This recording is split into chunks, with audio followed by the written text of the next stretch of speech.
Rusia, katakan, kalau saya bilang itu bukan perang, itu hanya battle.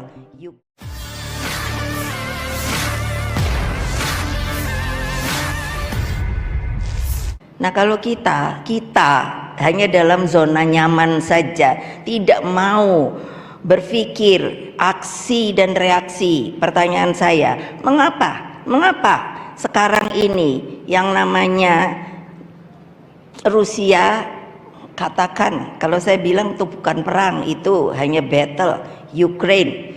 Lalu sekarang saya liatin saja, menurut saya seorang pemimpin seperti, saya tidak kenal, tapi bukan saya menghina, tidak, cara berpikir, saya bilang deng metode, cara berpikir, aksi, reaksi, dengan supaya tidak salah berpikirnya. Lalu bagaimana?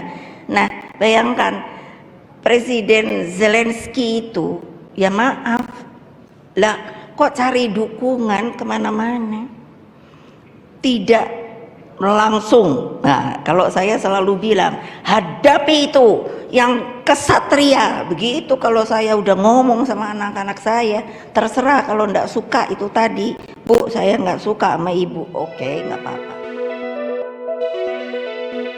Presiden kelima Republik Indonesia, Megawati Soekarnoputri, mengkritik tindakan Presiden Ukraina, Volodymyr Zelensky, selama diinvasi Rusia. Ia mengkritik manuver pemimpin Ukraina itu yang mencari dukungan ke berbagai negara dan organisasi internasional. Hal tersebut disampaikan Megawati saat menjadi pembicara dalam hari jadi ke-58 Lembaga Ketahanan Nasional atau Lemhanas di Jakarta, Sabtu 20 Mei 2023. Ketua Dewan Pengarah Badan Pembinaan Ideologi Pancasila tersebut berpidato tentang berbagai hal dalam forum ini, mulai dari kepemimpinan hingga geopolitik. Megawati juga sempat menyinggung perang Rusia-Ukraina yang berlangsung setahun belakangan. Putri Soekarno ini mengkritik Ukraina dan bantuan militer negara-negara Barat. Ketua Umum PDI Perjuangan tersebut juga menyorot kebijakan negara-negara Barat yang belakangan berjanji melatih pilot-pilot Ukraina menggunakan F-16. Lebih lanjut, Megawati mengingatkan para pihak agar tidak meremehkan persenjataan Rusia.